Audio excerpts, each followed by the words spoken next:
Mm.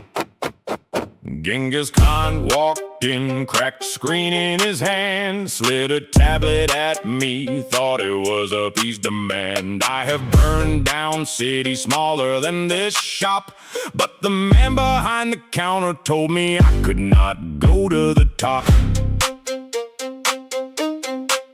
I laid the phone on the counter like a fallen enemy chief. The technician looked at me like I was causing him grief. He slid a digital form across like I was supposed to know. I stared at it for 10 seconds, then I let the anger go. I do not type my name into a small glowing square. I have 300,000 men and none of them are here. I asked him what the damage was, he said about 50 gold. I told him I have sacked the city richer than his store fourfold. Genghis Khan walked in, cracked screen in his hand, slid a tablet at me, thought it was a peace demand. I have burned down cities smaller than this shop, but the man behind the counter told me I could not go to the top.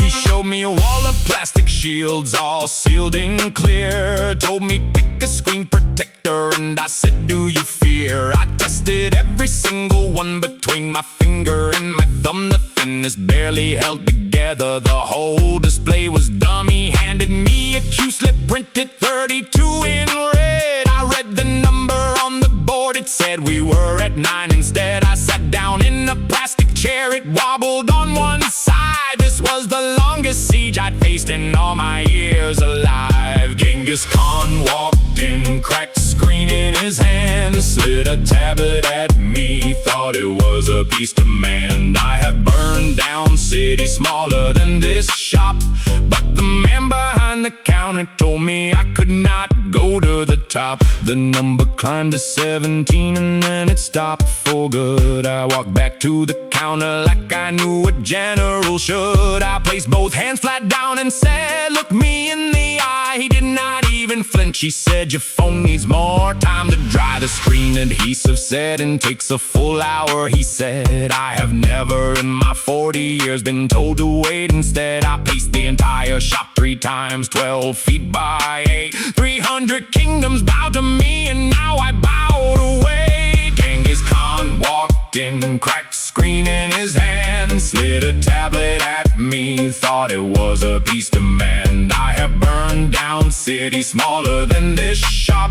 but the man behind the counter told me I could not go to the top. He called my number finally, I rose up from that chair. He handed me a perfect screen, not a single crack was there. I turned it on and the screen lit up, the glass was smooth and clear. I almost told him he had earned a place in my frontier. Then he handed me a receipt and told me sign right here. I stared at him, I stared at it, I conquered my career. I signed it with the next and walked out through the door. The cracked screen lost, but the 45 minutes won the war.